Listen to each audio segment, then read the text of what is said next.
Praise the lord. అందరూ బాగున్నారా? ఈ దినము దేవుని వాక్యదాన నిమిత్తమై సామెతల గ్రంథము 28వ అధ్యాయము 20వ వచనాన్ని చదువుకుందాం. నమ్మకమైన వానికి దీవెనలు మెండుగా కలుగును. నమ్మకమైన వానికి దీవెనలు మెండుగా కలుగును. జ్ఞానైన సొలొమోను రాస్తూ నమ్మకమైన వానికి, ఎవరికి? దేవునికి నమ్మకస్తులకు, దేవునికి నమ్మకమైన వారికి దీవెనలు మెండుగా కలుగుతాయి. లేఖనాల్లో అనేక మార్లు నమ్మకస్తుల గురించి, నమ్మకాన్ని గురించి మనం ధ్యానిస్తూ ఉంటాం, చదువుకుంటూ ఉంటాం. దేశంలో నమ్మకస్తుల కొరకు దేవుడు కనిపెడుతూ ఉన్నాడు అని, ఆయనతో ఉండడానికి, ఆయనతో నిత్యత్వం ఉండడానికి దేవుడు నమ్మకస్తులైన వారి కొరకు కనిపెడుతున్నాడని లేఖనం సెలవిచ్చుచున్నది. వాక్యం వింటున్న నీ జీవితంలో నువ్వు దేవునికి మొదట నమ్మకస్తుడుగా ఉన్నావు. అన్ని విషయాల్లో, కొన్ని విషయాల్లో కాదు, అన్ని విషయాల్లో. నీ సంపాదన విషయంలో, దేవునికి ఇచ్చే విషయంలో, యథార్థతలో, ప్రార్థించుటలో, వాక్యం చదువుటలో, దేవుని సన్నిధికి నిత్యము వెళ్ళుటలో నమ్మకంగా ఉన్నావా? చాలా సందర్భాల్లో దేవుని సన్నిధి వెతకాలంటే, దేవుని సన్నిధికి వెళ్ళాలంటే, మందిరానికి వెళ్ళాలంటే రకరకాల సాకులు చెప్తూ ఉంటారు. నమ్మకస్తుడేనా నువ్వు?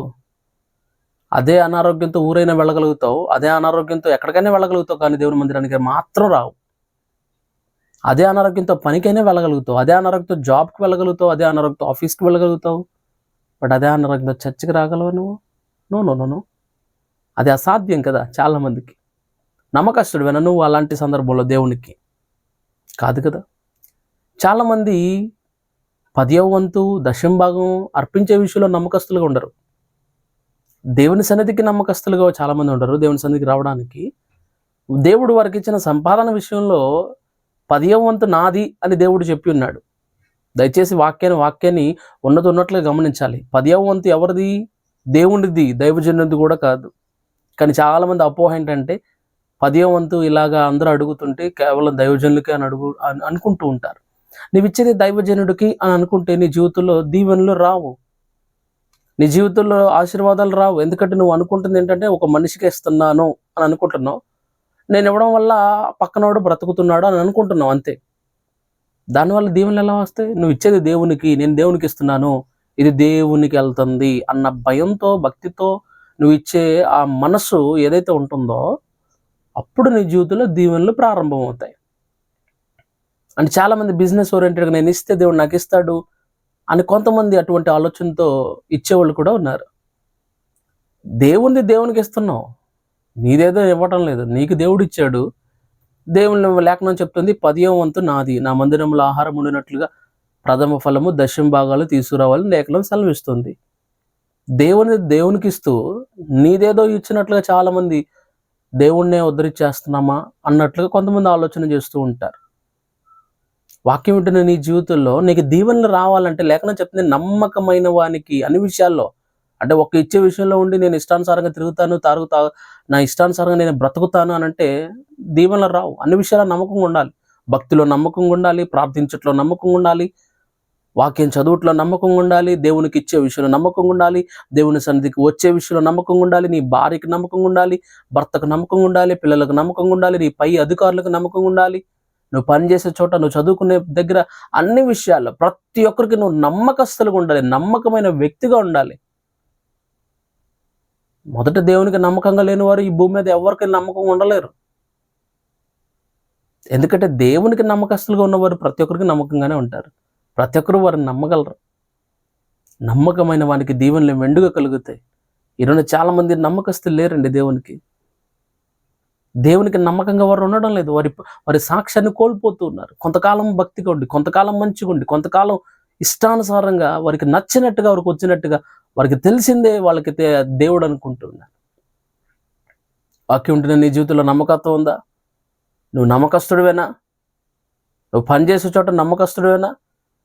నీకు ఏదైనా పని అప్పచెప్తే నీకు అప్పచెప్పిన వాళ్ళు నమ్మకస్తులు నమ్మకంగా చేయగలుగుతారు అని నేను నమ్మగలరా? వాక్యం ఉంటే నీ జీవితంలో నమ్మకంగా దేవునికి ఉంటున్నావా? ప్రియా దేవుని బిడ్డ, నీ జీవితంలో నీకు ఆశీర్వాదం కావాలా, దీవెనలు కావాలా, మెండుగా కావాలా? నువ్వు చేయాల్సిందల్లా ఒక్కటే, దేవునికి అన్ని విషయాల్లో నమ్మకంగా ఉండు. నీ ప్రవర్తన విషయంలో దేవునికి నమ్మకంగా ఉండు. యథార్థతలో నమ్మకంగా ఉండు. అయ్యా నేను యథార్థంగా ఉంటానయ్యా, నాకు నష్టం కలిగి నేను యథార్థంగా ఉంటా, నాకు అనేక శ్రమలు వచ్చినా నేను యథార్థంగా ఉంటాను. నీ జీవితంలో ఒక దేవునికి నమ్మకంగా నీవు ఉండగలిగినట్లయితే బహుశా ఈ లోకంలో కష్టాలు నష్టాలు అనుభవిస్తావేమో అని దేవుడు నేను విడిచిపెట్టడు. పరలోకంలో నీకంటూ దేవుడు ఒక నిత్యమైన స్థానాన్ని, బహుమతిని ఆయన ఇవ్వబోతూ ఉన్నాడు. ఒక ఇటర్నల్ గిఫ్ట్ని దేవుడు నీకు ఇవ్వబోతున్నాడు. ఈ లోకంలో ఉన్న బహుమతులు, ఈ లోకంలో ఉన్న గిఫ్ట్స్ అనేవి కొంతకాలమే, తాత్కాలికమే. కానీ దేవుడు ఇచ్చేది నిత్యము ఉంటుంది.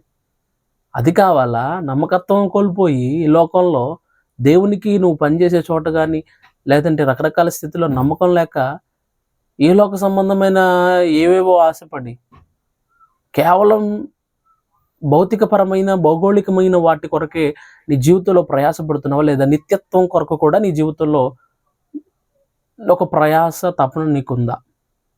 ఆలోచన చేయాలి ప్రియులారా. నమ్మకమైన వారికి దీవెనలు మెండుగా కలిగిన అన్ని విషయాల్లో, దేవుని సన్నిధికి వెళ్ళే విషయంలో, ప్రార్థించట్లో, అన్ని విషయాల్లో నువ్వు దేవునికి నమ్మకంగా ఉండగలిగినట్లయితే దేవుడు నిన్ను నన్ను ఖచ్చితంగా ఆశీర్వదిస్తాడు. ప్రార్థిద్దామా?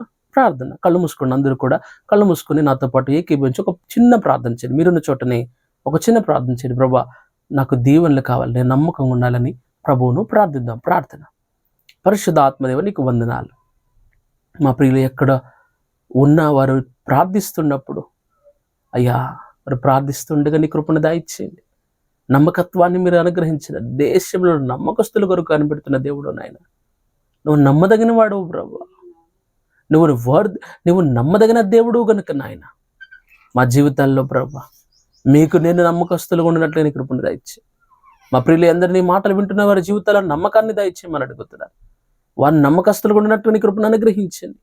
తద్వారా దీవెనలు మెండుగా వారి జీవితాల్లో పొందుకున్నట్లుగా నీ కృపను దయచేసి యేసుక్రీస్తు నామమున అడిగి పెడుతున్నాను తండ్రి. ఆమేన్. God bless you.